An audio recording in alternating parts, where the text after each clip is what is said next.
आप दानिश अली का नाम लेकर गाली देते?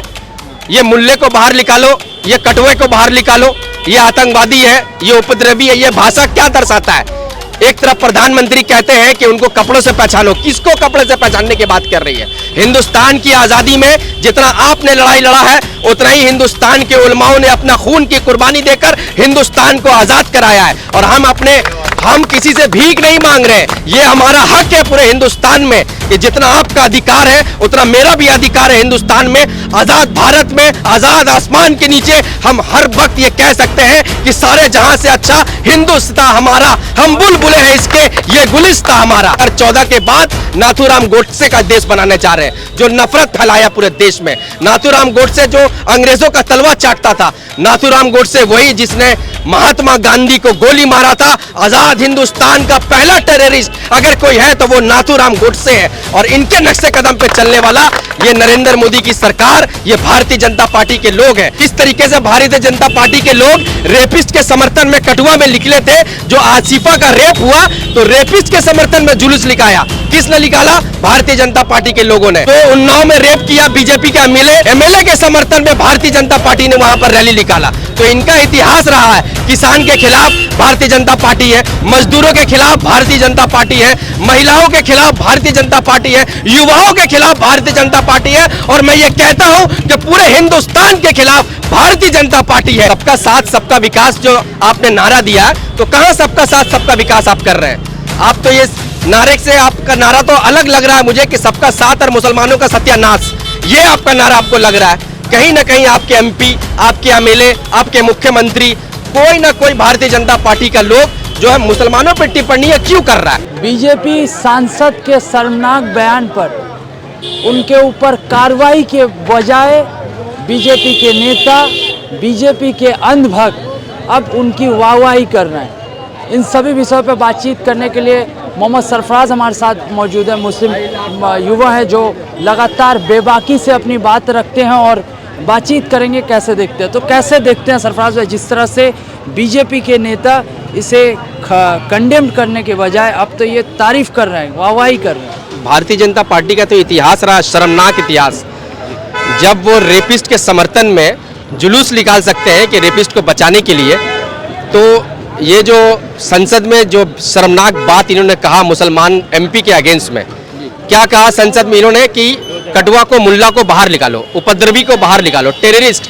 तो इन लोगों का मानसिकता कैसा है? भारतीय जनता पार्टी की एमपी का मानसिकता कैसा है कि ये मुसलमान एमपी को उपद्रवी की तरह देखते हैं। टेररिस्ट, मुसलमानों में उनको टेररिस्ट दिखता है, मुल्ला और कटवा करके ये बुलाते हैं। तो मैं इनकी घोर निंदा करता हूँ। और इनके समर्थन में जो एमपी आ रहे हैं, तो इनको ये बात सोचना चाहिए कि हिंदुस्तान के संविधान ने यह पूरा अधिकार दिया है कि हिंदू, मुस्लिम, सिख, ईसाई सभी को बराबर हक मिलना चाहिए पूरे हिंदुस्तान में। अगर दानिश अली ने इसरो के ऊपर बोला कि इसरो की संस्था को किसने काम किया? जवाहरलाल नेहरू जी ने काम किया। जवाहरलाल नेहरू जी हिंदुस्तान के पहले प्रधानमंत्री रहे, जिन्होंने बहुत सारी संस्थाएं बनाई, जिसमें से आज डॉक्टर, इंजीनियर्स पढ़ के निकल रहे हैं। उसी में से इंजीनियर्स पढ़ के निकले और इसरो में गए और वहां से रॉकेट और चंद्रयान को भेजा गया। तो इसमें गर्व की बात बताने में क्या शर्म करना चाहिए दानिश अली को? दानिश अली को तो अब बताया जा रहा है कि दानिश अली के पोक की वजह से रमेश विदुरी ने इस तरह की बात। दानिश अली ने क्या कहा संसद में? यही कहा ना कि जवाहरलाल नेहरू जी इसरो बनाए थे, अगर वो इसरो नहीं बनाते तो चंद्रयान 3 कभी नहीं होता। ये बात उनको इतना मिर्चा लग गया। 2014 से पहले जो भी काम हुआ पूरे हिंदुस्तान में 70 साल में, वो कांग्रेस पार्टी की देन रही। लेकिन 2014 के बाद नरेंद्र मोदी से तो हम लोग पूछ रहे हैं कि आपने बनाया क्या है? कांग्रेस पार्टी ने जो बनाया था, रेलवे बनाया, आपने उसे बेचने का काम किया। एयरपोर्ट बनाया, आपने उसे बेचने का काम किया। LIC बनाया, आपने उसे बेचने का काम किया।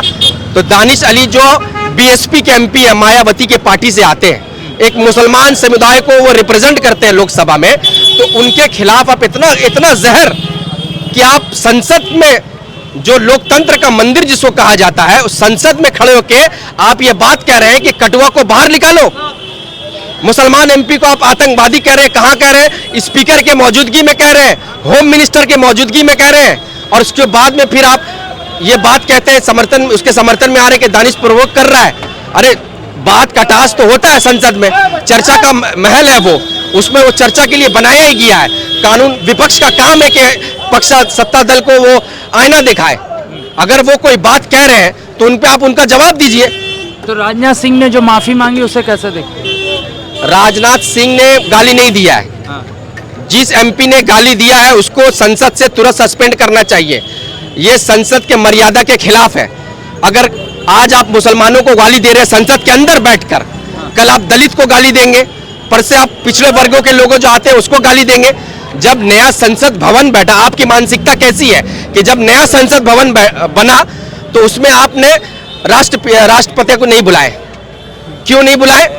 क्योंकि वो एक पिछड़े कौम से आती हैं, पिछड़े वर्ग से आती हैं, आदिवासी वर्ग से आती हैं, इसलिए आप उनको नहीं बुलाए। ये तो आपकी मानसिकता को दर्शाता है। रमेश भिदोरी तो कह रहे हैं कि हमने किसी कम्युनिटी को गाली नहीं दिया, हमने तो दानिश अली को गाली दी। दानिश अली कौन से कम्युनिटी से आता है? मुल्ला बोलने का, आप दानिश अली का नाम लेकर गाली देते? ये मुल्ले को बाहर निकालो, ये कटवे को बाहर निकालो, ये आतंकवादी है, ये उपद्रवी है। ये भाषा क्या दर्शाता है? एक तरफ प्रधानमंत्री कहते हैं कि उनको कपड़ों से पहचानो। किसको कपड़े से पहचानने की बात कर रही है? हिंदुस्तान की आजादी में जितना आपने लड़ाई लड़ा है उतना ही हिंदुस्तान के उलमाओं ने अपना खून की कुर्बानी देकर हिंदुस्तान को आजाद कराया है। और हम किसी से भीख नहीं मांग रहे। ये हमारा हक है पूरे हिंदुस्तान में कि जितना आपका अधिकार है उतना मेरा भी अधिकार है हिंदुस्तान में। आजाद भारत में, आजाद आसमान के नीचे हम हर वक्त ये कह सकते हैं कि सारे जहां से अच्छा हिंदुस्तान हमारा, हम बुलबुले हैं इसके, ये गुलिस्तान हमारा। तो कैसे देखते हैं, जैसे अब सड़कों से निकल के अब ये संसद तक पहुंच गया है? सड़क पर आप देखिए ना किस तरीके से आप एक दाढ़ी टोपी वाला को ट्रेन में गोली मार दिया जा रहा है, एक दाढ़ी टोपी वाला को यूपी में सरेआम मॉब लिंचिंग कर दिया जा रहा है, मध्य प्रदेश में उसको मारा जा रहा है, दलित के ऊपर में ओपन पेशाब कर दिया जा रहा है।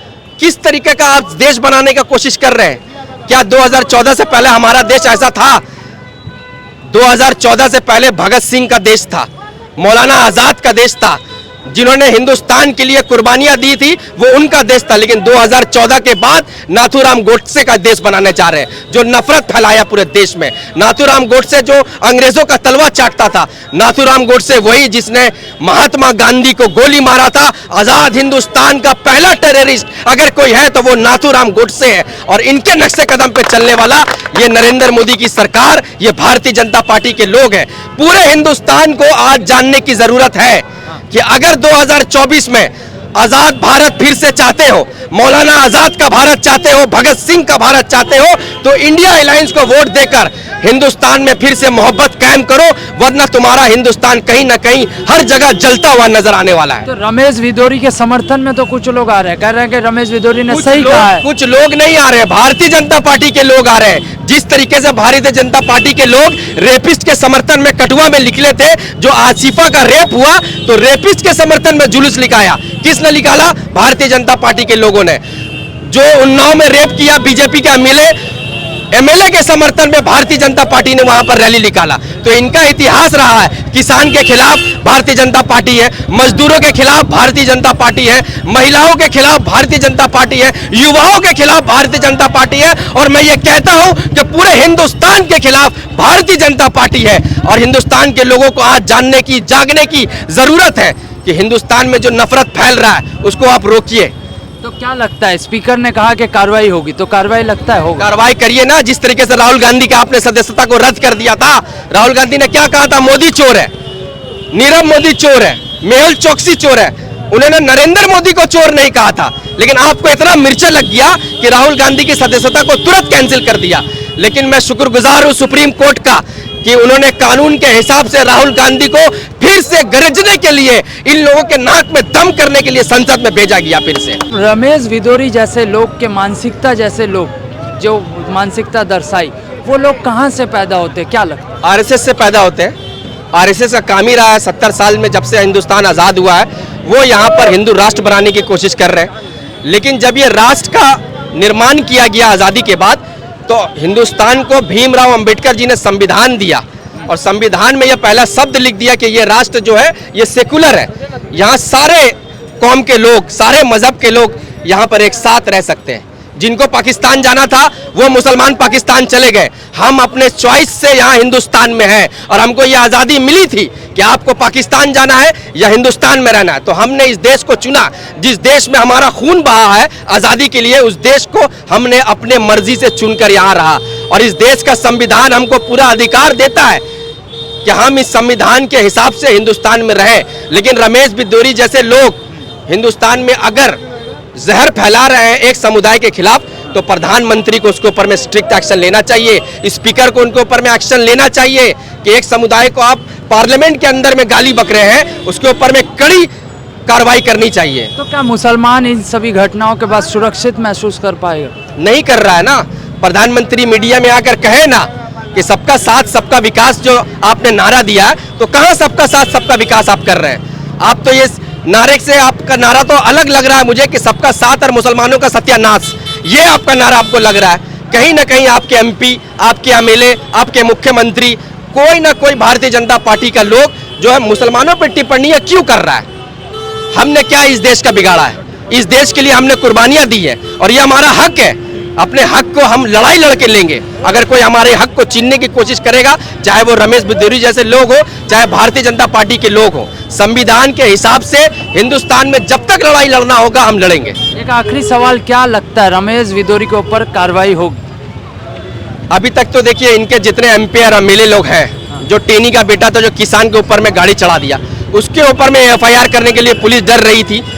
कुलदीप सिंह सेंगर जिसने रेप किया उन्नाव में, एमएलए भारतीय जनता पार्टी का, उसके ऊपर में एफआईआर कराने के लिए कितना जद्दोजहद वहां के लोगों को करना पड़ा। आप जो महिला खिलाड़ी थी जो ब्रिजभूषण, उसके ऊपर में एफआईआर करने के लिए कितना आंदोलन करना पड़ा। इस देश की बेटी के लिए जो नारा देते हैं हिंदुस्तान के प्रधानमंत्री कि बेटी बचाओ बेटी पढ़ाओ, उसको इतना संघर्ष करना पड़ा उसके ऊपर एफआईआर करने के लिए। तो मुझे नहीं लगता कि रमेश बिदूरी के ऊपर में भी प्रधानमंत्री कोई कार्रवाई करेंगे। बहुत बहुत शुक्रिया। सवाल महत्वपूर्ण है, क्या देश में जो नफरत को बढ़ावा दे रहा है उनको और एक कदम बढ़ावा देने की कोशिश बीजेपी कर रही है? क्योंकि प्रधानमंत्री की चुप्पी से साफ संदेश होता है कि बीजेपी इस तरह के चीज़ों को और भी बढ़ावा देने की कोशिश कर रही है। आपकी क्या राय है? नीचे कमेंट करके ज़रूर बताएं।